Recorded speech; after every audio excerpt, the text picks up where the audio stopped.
로마서 8장 28절 다 같이 한 목소리 읽겠습니다. 시작. 우리가 알거니와 하나님을 사랑하는 자 곧 그의 뜻대로 부르심을 입은 자들에게는 모든 것이 합력하여 선을 이루느니라. 아멘. 최근에 우리 지인 중에 지난번에 한번 말씀드린 적이 있는데 억울한 일을 당해서 직장도 잃고 집도 자기 집에서 월세로 옮겨간 주변 사람이 있습니다. 아무리 생각해도 억울한 일이었고 세상 법정에서도 그 억울함을 풀어주지 못했어요. 보통 이렇게 끝나면 그 억울함에 한이 맺혀 자살하거나 세상을 등지고 자연으로 가거나 아니면 폐인이 되는 것이 일반적일 것입니다. 그 정도로 속상한 일이었어요. 근데 이 사람은 속상하고 억울한 마음을 하나님께 가지고 갔습니다. 이유도 모르고 결과도 알 수 없지만 그 자신과 가족들은 그 모든 일을 하나님께 가지고 나가서 이번 일로 말미암아 더욱 돈독한 사이가 되었고 하나님을 체험하고 알아가는 일이 있어서 모범적인 가족으로 변화되고 있습니다. 그가 매일 올리는 블로그에 매일 올리는 성경 묵상은 제가 봐도 감동과 은혜가 넘치는 묵상의 글이 되어가고 있고 또 특기를 살려가지고 그날의 말씀을 요약해 그림으로 그려요. 근데 그림만 봐도 아 이게 무슨 말씀이구나 알 수 있을 정도로 아주 재능이 뛰어난 형제입니다. 그 묵상이 웬만한 목회자보다 깊어요. 우리는 여전히 그가 왜 그렇게 억울한 일을 당하고 있는지 또 어떻게 정리될지 알 수가 없지만 한 가지 확실한 것은 하나님은 그 고난을 통해서 그 형제를 세우셨고 지대한 관심과 사랑을 가지고 지켜보고 계시다는 증거를 보여주고 계십니다. 그리고 확실하게 하나님을 체험하고 알아가고 있어요.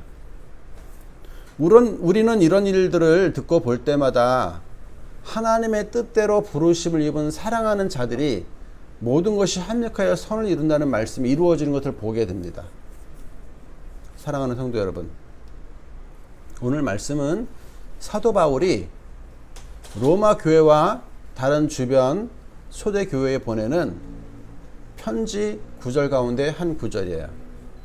로마서 자체가 마치 기독교의 교리와 같은 서신서입니다. 그래서 여기에는 우리의 구원이 어떻게 전개됐고 왜 생겼으며 우리의 신앙생활은 어떻게 해야 되는가를 다루고 있는 교리서와 같아요. 그 서신의 한 구절에서 하나님의 뜻대로 부르심을 입은 사람들에게는 모든 것이 합력하여 선을 이루신다. 이 말씀은 그 당시뿐이 아니라 지금을 살고 있는 우리 현대인 그리스도인들에게도 고난 중에 있다면 큰 위로가 되는 말씀이 아닐 수 없습니다. 로마서의 다른 구절들이 기독교의 기본 교리로 받아들여지는 것처럼 오늘 이 말씀도 우리에게 변하지 않는 교리와 같은 말씀이에요. 하나님 말씀은 결코 헛된 말씀이 없습니다. 그렇다면 하나님의 뜻대로 부르심 입은 사람들에게는 모든 것이 합력하여 선을 이룬다. 이 말씀 역시 반드시 이루어지는 말씀이에요.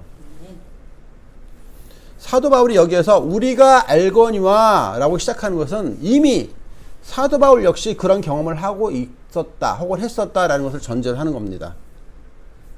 사도 바울 역시 고난 중에 모든 것이 합력하여 선을 이룬 것을 많이 경험을 한 사람이에요. 그가 예수님을 개인의 구주와 주님으로 영접한 이후에 말할 수 없는 고난과 죽음과 굶주림과 추위와 잠 못 잠과 그 고생들이 말할 수 없을 만큼 많이 겪어왔어요. 그가 유대교에 있을 때는 나름 잘 나가는 사람이었어요. 그런데 그 사람이 그 고난과 죽음을 무릅쓰고 복음을 위해 살아간다는 것은 기적과 같은 일이에요. 우린 여기서 눈여겨보아야 될 부분이 있는데 그것은 모든 것이 합력하여 선을 이루어진다라고 했을 때 거기에 해당하는 사람들이 바로 하나님을 사랑하는 자라는 것입니다. 그냥 교회 나오는 자, 집사 받은 자, 장로 된 자가 아니에요. 하나님을 사랑하는 자, 하나님을 뜨겁게 생명같이 사랑하는 자들만이 모든 것이 합력하여 선을 이루어진다라는 거예요. 이런 사람은 세상이 감당하지 못합니다. 이런 사람은 세상에 미련이 없어요. 이런 사람은 어떤 형편에 처하든지 자족하는 법을 배운 사람입니다. 생각해 보십시오. 내가 생각해도 너무나 당연한 권리예요. 너무나 당연한 재물이고 그럼 모든 것들을 한순간에 빼앗기고 심지어 누명까지 써가면서 가난하게 된다면 만족할 사람이 있을까요? 생명을 전하는 우리 선교사님들께까지 가지 않아도 당장 지금 내가 살아가는 내 주변 환경을 봐도 그래요. 모든 일에 정직하고 모든 일을 양보하고 어떤 일을 만나도 화를 내지 않는 사람이 있다면 그 사람 보고 야, 너 정말 누리고 살고 있구나 이렇게 말할 수 있을까요? 그런데 예수님은 마태복음 5장 39절 이하에서 이렇게 말하고 있어요. 오리를 가고자 하면 십리를 가고 속옷을 빼앗고자 하면 겉옷도 내어주고 이쪽 밤 치면 이쪽 밤 내어줘라. 한번 찾아볼까요? 마태복음 5장입니다. 마태복음 5장 39절 이하입니다. 맨 성경 처음이죠. 마태복음 5장 39절부터 42절까지.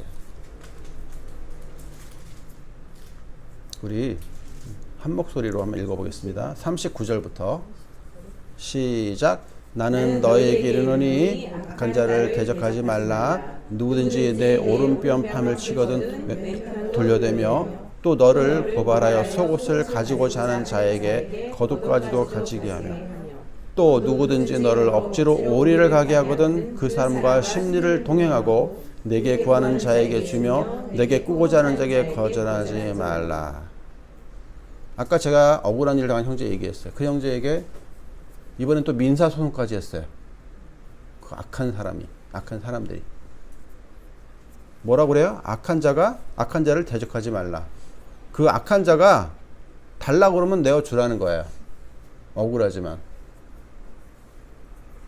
또 다른 구절에서는 하나님이 분명히 약속하시기를 원수 갚는 것이 내게 있지 않고 내게 있다고 그랬어요. 너 친히 원수 갚지 마. 내가 해줄게. 너는 내가 머리카락 하나까지 다 센 내 사랑하는 자녀야. 너를 건드려? 내가 네 원수 갚아줄게. 너 평안히 있어. 달라고 그래? 줘. 내가 훨씬 더 많이 줄게.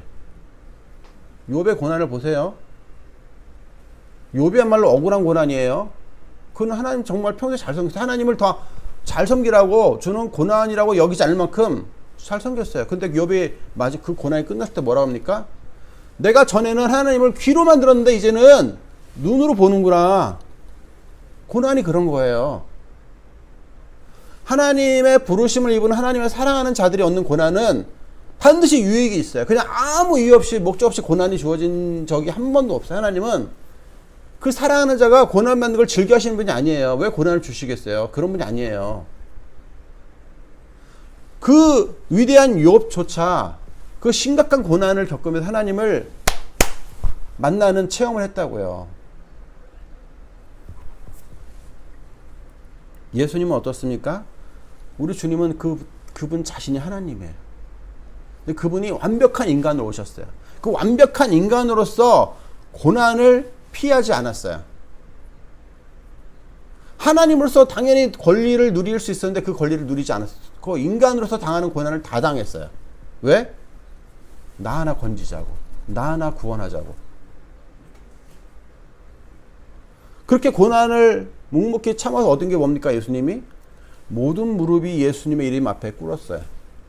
세상에서 택하신 사랑하는 자들을 구원하실 수 있었어요. 사도 바울은 어떻습니까? 사도 바울이 자신의 영화로운 삶을 기꺼이 포기하고 고난의 인생을 얻게 된 게 뭡니까? 그리스도의 복음과 그로 말미암아 그리스도의 많은 제자를 얻었어요. 우리는 이 세상에 살지만 우리의 관점과 관심은 하늘나라에 있어야 합니다. 하나님은 우리를 위해 좋은 집과 보물을 천국에 마련해놓게 또 약속하고 하늘나라에 가셨어요. 그럼 왜 우리가 이 세상의 것들의 마음을 뺏기며 시간과 노력을 써야 합니까? 우리 건 저기에 있는데? 그럴 필요가 없는 거예요. 우리는 그저 우리에게 주어진 복음과 예배자로서의 사명에 충실하면 되는 것입니다.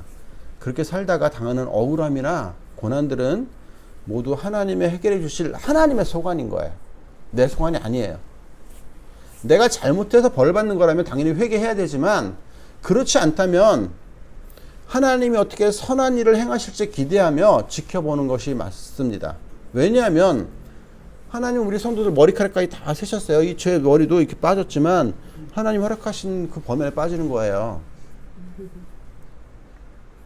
들에 피어나는 아름다운 들꽃 한 송이도, 심지어는 보잘것없는 참새도 하나님이 입히시고 먹이시는데 하물며 사랑하는 자녀들일까 보냐 분명히 말씀하셨잖아요. 할렐루야. 아멘. 사랑하는 성도 여러분, 하나님은 당신의 자녀들이 이 땅에 사는 동안 하나님을 깊이 체험하고 더 알아가기를 원하십니다. 아멘. 그 방법이 우리가 기대하는 것과는 다를 수 있지만 분명한 것은 하나님을 사랑하는 자들에게는 모든 것이 협력하여 선을 이루어진다는 거예요. 그 선한 일 가운데 한 가지가 저는 하나님을 알아가게 되는 것이라고 생각합니다. 욥도 그렇게 고난을 당했다면, 사도 바울도 고난 중에 인생을 마쳤다면 우리 성도들도 고난을 당연히 여겨야 되지 않을까요? 그리고 고난 중이라고 생각한다면 감사하십시오. 그리고 입을 벌려 찬송하십시오. 하나님은 반드시 이번 고난을 통해 선을 이루실 것이기 때문입니다. 아멘. 하나님의 선하심을 믿고 하나님의 사랑하심을 믿으며 의심하지 마십시오. 왜냐하면 하나님 먼저 사랑하는 나를 택하시고 부르셨기 때문입니다. 내가 먼저 하나님을 찾은 게 아니에요. 그 하나님이 여전히 나를 사랑하시고 깊은 관심과 애정의 눈으로 바라보고 계십니다. 그리고 가장 좋은 것으로 내게 주실 것이 확실합니다. 기도하겠습니다.